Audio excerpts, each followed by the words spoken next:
የሴት ልጅ ጉሮዋን መስበር ትፈልጋለህ? እንግዲያውስ እነዚህን ነገሮች አንድ በአንድ አድርጋቸው። መጀመሪያው ነገር ስለ ውጫዊ ውበቷ አሊያም ደግሞ ስለ ውጫዊ ማንነቷ ግድ እንደማይሰጥህ ማሳወቅ መቻል አለብህ። ማለት በጣም ቆንጆ ነሽ እኮ አውቃለሁ፣ ነገር ግን ውበትሽን የምትጠቀሚበት ለፎቶ ብቻ ነው በላት። ያኔ ስነ ስርዓት ያስጀምራለች እንዳልኩ። ምክንያቱም ምንድን ነው ያን ያህል አንተ የውበት ተማራኪ አይደለሁም፣ ወይም ደግሞ ለውበቷ ጎንበስ ቀና እያልክ አይደለም። ነገር ግን እንደ ሌሎች ወንዶች ውበቷን በጣም ቆንጆ ነሽ ምናምን ብላ የምታዳንቃት ከሆነ ተመሳሳይ ስሜት ታገኛለህ። ማለትም ሌሎች ወንዶች ላይ ትጠብራለች፣ አንተ ላይም ትጠብራለች። ነገር ግን አንተ ከውበቷ የዘለለ ውስጣዊ ማንነቷን የሚፈትሽ ጥያቄ ጠይቃት። ያኔ ኢጓ ሰበር ሲል ታያለህ። ሁለተኛው ነገር ያንተን ትኩረት ለማግኘት መስራት እንዳለባት ልታሳውቃት ይገባል። ይህንን ስለ አውቃለሁ ማለት አብዛኞቹ ቆንጆ ሴቶች በጣም ጉረኞች ናቸው። ምክንያቱም በወንዶች ወይም ደግሞ በወንዶች ትኩረት የተከበቡ ሲሆኑ፣ አንተ ግን ይህንን ነገር መስበር መቻል አለበት፣ ወይም ደግሞ እዛ ጋር ልታቆመው ይገባል። ማለትም ያንተን ትኩረት ለማግኘት እሷ መስራት እንዳለባት ማረጋገጥ መቻል አለብህ። እንዳልኩ በአካል ስታገኛት አሊያም ደግሞ በስልክ ስታወራት የበዛ ትኩረት እየሰጣት እሷ ቻው እስክትል ድረስ ወይም እስክታቆም ድረስ አንተ ነገሮችን ማራዘም መቻል የለብም።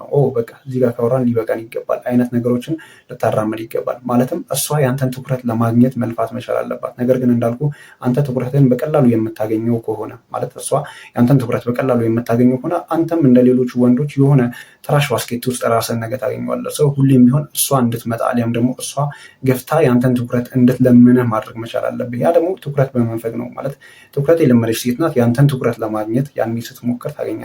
ሶስተኛውና ወሳኙ ነገር ምን መሰለህ? ለእሷ ምንም አይነት የተለየ እንክብካቤ ወይም ደግሞ አድናቆት አትስጥ። ይህንን ስለ ለምሳሌ በአንድ ቦታ ላይ ከጓደኛዋ ጋር ትመጣለች ብለን እናስብ። ያኔ ምንድን ነው እሷ ቆንጆ ስለሆነች የተለየ ትንከባከባታለህ ወይም ደግሞ የተለየ ትኩረት ትሰጣታለህ። እንደዚህ የምታደርግ ከሆነ የእሷ ኢጎ ከፍ እያደረገው ትመጣለህ። ነገር ግን ከእርሷ ጋር ያለችው ልጅም ምንም ቆንጆ ባትሆን ወይም ደግሞ ያን ያህል ለአንተ አይነገብ እንኳን ባትሆን በተመሳሳይ መንገድ ትሪት አድርጋት። ያኔ ኢጓን መስበር ትጀምራለህ እንዳልኩ። ምክንያቱም አንተ የምትሰጠው እንክብካቤ ወይም ደግሞ አንተ የምትሰጠው ትኩረት እሷ ቆንጆ ስለሆነች አይደለም፣ በማንነቷ ላይ የተመሰረተ ወይም ደግሞ ሰው ስለሆነች ብታይ የምታደርገው ነገር ነው ማለት ነው። ለዛም ነው ማለት የተለየ እንክብካቤ አታደርግላት። ልክ እንደ ማንኛውም ሰው ትሪት አድርጋት። ምክንያቱም እንክብካቤ የለመደች ልጅ ናት ወይም ደግሞ ትኩረት የለመደች ነገር ናት። ማለት ደጋግመ ነገር ብታደርገው ይህንን ነገር ይስልቻል እንጂ ምንም አዲስ ነገር የለውም። ሌሎችን በምትይዝበት መንገድ እሷን ያዛት። በመጨረሻ የምናየው ነገር ምን መሰለህ? መስታወት ሁንላት። ያ ማለት ማለት አብዛኞቹ ሴቶች እንዳልኩ የኢጎ ያለባቸው ሴቶች ወይም ደግሞ ጉረኛ ሴቶች ምንድን ነው የሚያደርጉት? ቴክስት ሲላክላቸው ወይም ደግሞ ወንድ ልጅ ሲደውላቸው ሲን ለማድረግ የረጅም ሰዓታት ይፈጃሉ። ወይም ደግሞ ለመደወል የሚሆን ይችላል ቀናትን ጠብቃለች። በሚቀጥለው ጊዜ ግን አንተ ስትደውልላት የእሷን ቀን ደብል አድርግላት። ለምሳሌ ቴክስት ልካላት ከአንድ ቀን በኋላ ከመለሰችልህ አንተ ከሁለት ቀን በኋላ መለስላት። ወይም ደግሞ እሷ ከአንድ ቀን በኋላ ከደወለችልህ በተመሳሳይ መንገድ ከሁለት ቀን በኋላ ደውልላት። ይሄ የሚያሳየውን መሰለህ?